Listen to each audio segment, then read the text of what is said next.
बाजारातून मिळालं नाही, ते आंदोलनातून मिळालेलं आहे, ही गोष्ट लक्षात ठेवा. आंदोलनातून लढ्यातून स्वातंत्र्य मिळालेलं आहे. आज महाराष्ट्रातला गावगाड्यातला सामान्य शेतकरी हा मरणाच्या दारात उभा आहे. जाती जाती धर्माधर्मात भांडण लावण्याचा प्रयत्न होतो आहे आणि अशा परिस्थितीमध्ये जातीच्या मोर्चात मोठ्या संख्येने लोक जातात, धर्माच्या मोर्चात मोठ्या संख्येने लोक जातात. पण स्वर्गीय शरद जोशींनी दाखवून दिलं या महाराष्ट्राला आणि या देशाला की शेतकऱ्याच्या मुद्द्यावर सुद्धा लाखो लोक एकत्रित येतात.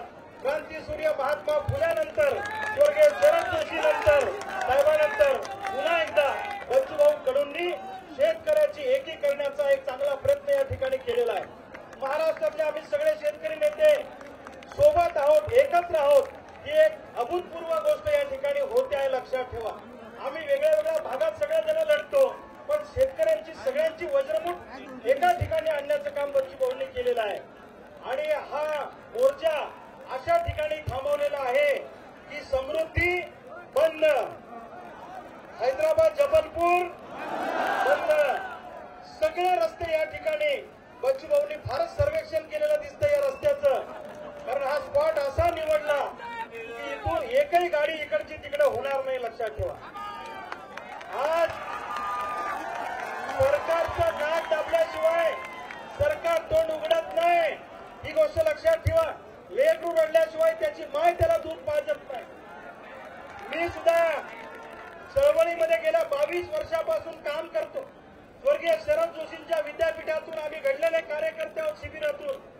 आणि सोयाबीन कापसाच्या प्रश्नावर मी या महिन्यामध्ये 50,000 शेतकऱ्यांचा मोर्चा दरवर्षी बुलढाण्याला काढतो. पण बच्चूभाऊंचं आंदोलन आलं म्हणून तो मोर्चा आम्ही पुढे ढकलला. आणि याच आंदोलनामध्ये आपण सगळ्यांनी आलं पाहिजे असा आमचा आग्रह होता.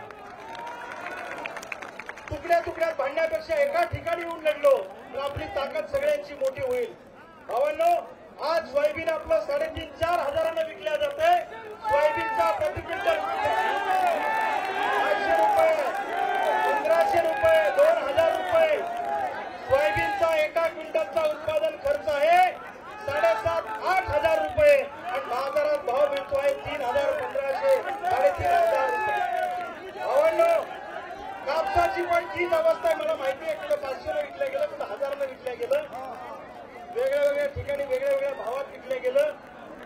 लक्षात घ्या, जातीचा मोर्चा निघाला की सरकार आंदोलनाच्या ठिकाणी चर्चेला येतं. मग आज आमच्या मातीचा मोर्चा निघाला, तुम्ही इथं का येऊ शकत नाही, हा सरकारला आमचा सवाल आहे.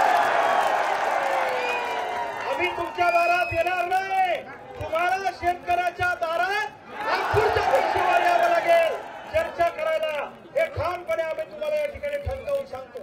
हे काय सांगता बावनकुळे साहेब, हे आले नाही, ते चर्चेला आले नाही, आम्ही चर्चा ठेवली होती. अरे 1 वर्ष झालं विधानसभेची निवडणूक होऊन, पण तुम्ही कर्जमुक्ती करायला तयार नाही.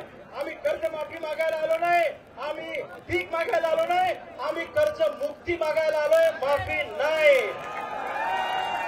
आणि सोयाबीनला जर तुम्हाला भाव देता येत नसेल, सोयाबीनचा भाव हा तेलावर कमी आणि डीओसीच्या निर्यातीवर जास्त अवलंबून असतो. डीओसी म्हणजे सोयाबीन. 4 वर्षापूर्वी 23 लाख मेट्रिक टन सोयाबीन निर्यात झाली, म्हणून सोयाबीन आपली 8 हजारावर गेली होती. त्याच्यानंतर सोयाबीन निर्यात झाली नाही.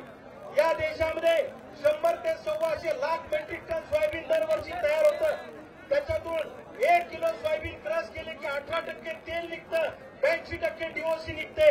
आपल्या देशामध्ये 100 लाख मेट्रिक टन डीओसी तयार होत असताना 65 लाख मेट्रिक टनाची आपल्याला गरज आहे.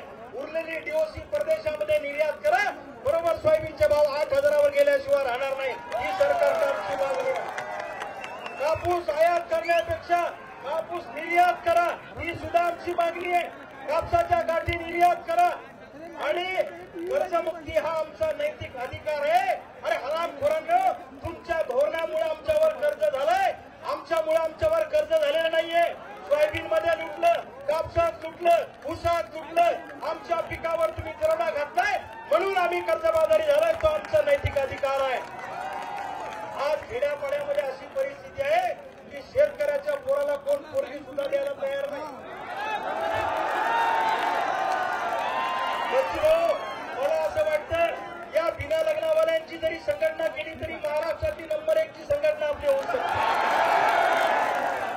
एका गावात 100 बिना लग्नाचे तुम्हाला साहेबाची शरद जोशी साहेबांनी घोषणा दिली. साहेबाची पोरगी काय म्हणती?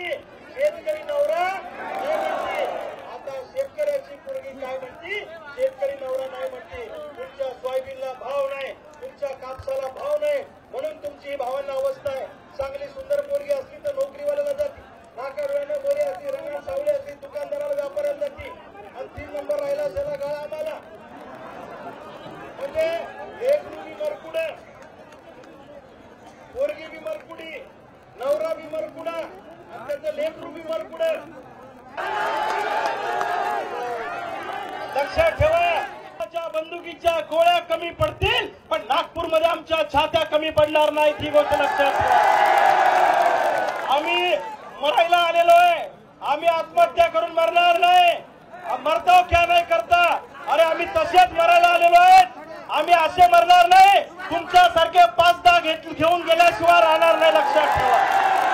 आणि आम्ही काही फक्त बोल बच्चन नाही, नुसतं भाषणबाजीवाले लोक नाही, जो बोलता करतावाले आम्ही लोक आहेत, लक्षात ठेवा. मी महाराष्ट्रातल्या तमाम शेतकऱ्यांना धन्यवाद देतो की लोक म्हणायचे की शेतकऱ्याचं मजबूत संघटन होऊ शकत नाही, पण आज तुम्ही महाराष्ट्राला दाखवून दिलं की शेतकरी सुद्धा एका झेंड्याखाली एकत्र येऊ शकतो. पक्षाचे झेंडे बाजूला ठेवू आणि शेतकरी म्हणून एकत्र येऊ, हा नारा गावागावामध्ये आपल्याला द्यायचा आहे. आता इथून पुढे आत्महत्या करायची नाही, इथून पुढे मरायचं नाही, किती संकट आलं तरी मरायचं नाही. जसं बच्चूभाऊंनी सांगितलं आमदाराला कापा, मी त्याच्या पुढे जाऊन सांगतो 2-4 मंत्र्याला कापा. पण आता मागं हटायचं नाही आणि मरायचं तर अजिबात नाही, ही गोष्ट लक्षात ठेवा. आपल्याला रोजच इथं भाषणं करायची आहेत असं वाटतंय मला यांच्या सगळ्यांच्या अंदाजावरून. कारण आता सगळंच आज बोललो तर उद्या काय बोलायचं, थोडं शिल्लक ठेवू. बाकीचेही नेते बोलणार आहेत. तुम्हाला सगळ्यांना सांगतो, युद्ध आणि नाही करताना नेत्याचा आदेश शिरसावंद असतो. जे काही सगळे आपले नेते इथं जमलेले आहेत, यांचा जो आदेश आपल्याला येईल त्या आदेशाचं पालन आपल्याला करायचंय. तसे घरी काय आपल्याला काम आहे का? काहीच काम नाही. आणि बरेच जण तर काहून कदरून इथं आलेले आहेत, बरोबर आहे की नाही? घरी बायकोला फोन करून सांगा आलो तर कर्जमुक्ती घेऊन येईन, नाही तर वापस येणार नाही. आज घरी फोन करून सांगा. आणि आता कसं सरकार चर्चेला येत नाही ते आपण सगळे मिळून बघूच. तुम्हाला सगळ्यांना धन्यवाद देतो. बच्चूभाऊंनी महाराष्ट्रभर फिरून शेतकऱ्यांमध्ये जागृती केली. इथं जमलेल्या प्रत्येकाने हातभार लावला या चळवळीला आणि एवढी मोठी ताकद तयार झाली की एकजूट झालेली वज्रमूठ भावांना मुडू देऊ नका. आज दुपारी मी बच्चूभाऊ सोबत एका ट्रॅक्टरमध्ये, त्यांच्या ट्रॅक्टरमध्ये होतो. वर्धा जिल्ह्यामध्ये एक आमची फाटक्या साडीतली महिला आली आणि बच्चूभाऊंच्या जवळ जाऊन त्या महिलेने सांगितलं, त्या महिलेने आपला पदराचा तुकडा फाडला आणि या बच्चूभाऊच्या हातामध्ये हे कफन हिरव्या रंगाचं बांधून सांगितलं, बच्चूभाऊ माझी तुम्हाला शपथ आहे, कर्जमुक्ती घेतल्याशिवाय वापस यायचं नाही. हे वचन साडीचं फडकं बांधून दिलं हातामध्ये, लक्षात ठेवा. माझ्या डोळ्यात पाणी आलं, बच्चूभाऊच्या डोळ्यात पाणी आलं. ही काही साधी सोपी गोष्ट नाही. त्यामुळं आहे त्या परिस्थितीमध्ये जसं आपलं सैन्य इंग्रजांच्या विरोधामध्ये लढलं, लक्षात ठेवा. जिथं जिथं राक्षसी प्रवृत्तीचा उन्माद होतो तिथं तिथं कुणीतरी एक युगपुरुष जन्माला येत असतो, लक्षात ठेवा. पूर्वीच्या काळामध्ये रावण माजला म्हणून रामाचा जन्म झाला. पूर्वीच्या काळामध्ये अरे इंग्रज माजले म्हणून महात्मा गांधी, भगतसिंग, सुखदेव, राजगुरूचा जन्म झाला. जिथं जिथं इंदिरा गांधींनी आणीबाणी लावली म्हणून लोकनायक जयप्रकाश नारायण नावाच्या माणसाचा जन्म झाला, लक्षात ठेवा. आणि 2014ला जे सरकार आलं ते असं नाही आलं. अण्णा हजारेंनी दिल्लीत आंदोलन केलं म्हणून केजरीवालचा जन्म झाला, 3दा मुख्यमंत्री झाले, सत्ता परिवर्तन झालं. आंदोलनामध्ये सत्ता परिवर्तन करण्याची ताकद आहे. हे सरकार मागलं म्हणून युगपुरुष म्हणून हे सगळे नेते इथं आता जन्माला आलेले आहेत, लक्षात ठेवा. आपल्याला सगळ्यांना एकजूट व्हायचंय. राह में खतरे बहुत है, ठहरता कौन है. मी दरवर्षी सोयाबीन कापसाचं आंदोलन हाती घेतो, पण आम्ही विदर्भापुरतं भागापुरतं आंदोलन करतो. दरवर्षी मोर्चे काढतो, आंदोलन करतो. या वर्षी आपण जेवढी ताकद लावता येईल तेवढी ताकद सोयाबीन कापसासाठी आणि कर्जमुक्तीसाठी लावू. राह में खतरे बहुत है, ठहरता कौन है. मौत कल क्यों आज आ जाए डरता कौन है, तेरे लश्कर के मुकाबिल मैं अकेला हूं मगर फैसला मैदान में होगा मरता कौन है, फैसला मैदान में होगा मरता कौन है। धन्यवाद। जय हिंद, जय महाराष्ट्र।